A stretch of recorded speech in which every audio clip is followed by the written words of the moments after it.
5 லட்சம் இல்ல சார் அதான் இன்னைக்கு வாங்குறாங்க சார். நிறைய லேடிஸ் வந்து ஆண்களுக்கே தெரியாம லேடிஸ் வாங்குறாங்க, லேடிஸ்க்கே தெரியாம ஆண்கள் வாங்கிடுறாங்க. எப்படிங்க அது வீட்டுல ஒரே இடத்துல இருந்து. தெரியாம பண்ணக்கூடாது.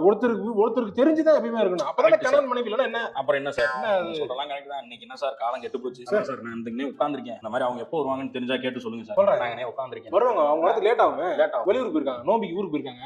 என்னது நோம்பிக்கு ஊருக்கு போயிருக்காங்க. வருவாங்க. அது எப்படி சார் உங்களுக்கு தெரியும்? நான் அந்த மாதிரி புருஷன் தான். எது புருஷனா? ஆமா. என்ன அது என்னமோ யாரோ ஒருத்தர் கேக்குற மாதிரி கேட்டுட்டு இருந்தா. எனக்கே தெரியாது. அப்ப கணேசனா நீங்க தாத்தா எழுதிருக்காங்களா கணேசன் குடுமையை பிடிச்சா காசு வாங்கிட்டு வர சொன்னாங்க சார். 5 மாசம் டியூ பேலன்ஸ் இருக்கு. சரி எடுத்து வைங்க சார். நான் கிளம்புறேன். இல்லன்னா அந்த இடத்துக்கு போங்க. கரெக்ட். எனக்கு முன்னாடி பேச்சு எடுத்தேன். அண்டா போட்டு ஊருக்கு போயிட்டான். அதான் நோம்பி சொல்லி ஏமாத்தினாங்க. ஊருக்கு போயிட்டான். அவன் வந்து அவட்ட வாங்கிக்கணும். சரி சார். அது வரைக்கும் நான் உங்க வீட்லயே தங்கிக்கிறேன்.